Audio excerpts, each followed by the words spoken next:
some of the concern that's out there. We're back with Jason and Ruth. As promised, Ruth, here was Senator Rand Paul, Republican, pushing back.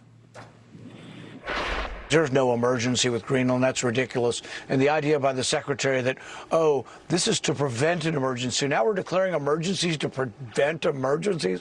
That would lead to endless emergencies. And that's kind of where we are now.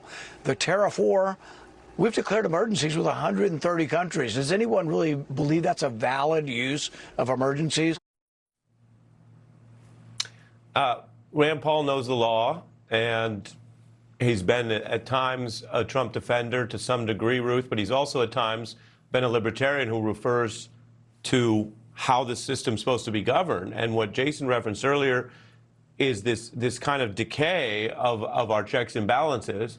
I will say, in fairness to Trump, whether we like it or not, there's been a series of presidents who have pushed boundaries on international power. And one of the problems with that is now any new president can take it even further. But in fairness to the Constitution, Ruth, Rand Paul's referring to a historical fact. No other president has abused the so-called emergency power to say there's emergency in every country I don't like, that there's a tariff. And there's an emergency here, we're going to do these other things. And then there's an emergency, we're going to put soldiers in the streets. You don't have to be alarmist to look at all this together and wonder whether it's a planned series of autocratic crises to then seize more power at home. How do you rate that concern, Ruth? Yeah, I share that concern because declaring emergencies to prevent further emergencies is an autocratic specialty. And autocrats, whether it's in Turkey or historically in Chile, which had a state of emergency for 17 years, anytime there's like protests or an election rival, they declare a state of emergency. And, you know, this is just one of the myriad ways that Trump is implementing the authoritarian playbook. But this is what is finally getting some GOP people to you know, break the lockstep of loyalty. It was, you know, they stuck with him after he tried to overthrow the government, sending a mob after them on January 6th. But this may be what causes them to wake up. In the meantime, I'm also concerned because a division, 1,500 troops have been activated, supposedly to go into perhaps Minnesota. But these are troops that are specialized in Arctic warfare. So I'm a little concerned about that. Yeah, and we have that post headline, Jason, and you know, I mentioned BIG earlier. This is BIG government, big government, which some conservatives and Republicans used to claim they were concerned about. Right. Soldiers, massive government forces, permanent government in our cities, streets, and communities.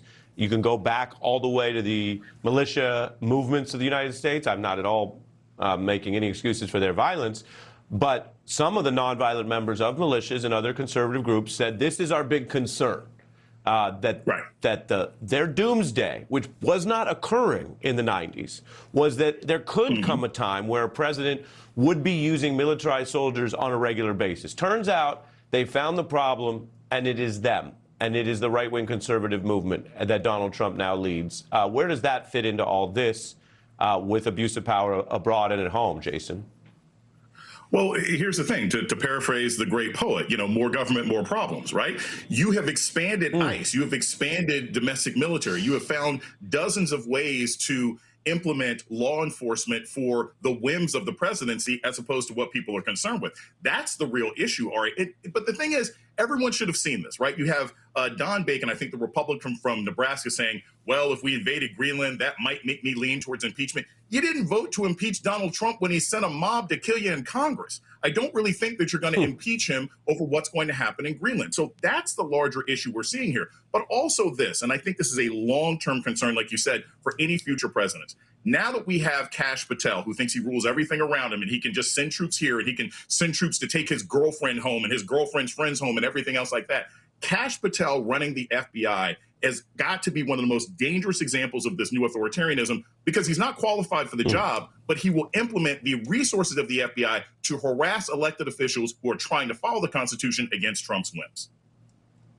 Yeah, all fair points. And Ruth, careful listeners will notice Jason got in the Biggie quote More Money, More Problems, a classic.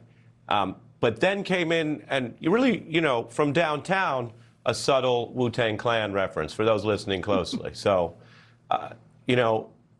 Jason, next time, I don't want to put Ruth on the spot. Next time you guys are on together, we can get her bars, okay? Absolutely. It's only fair.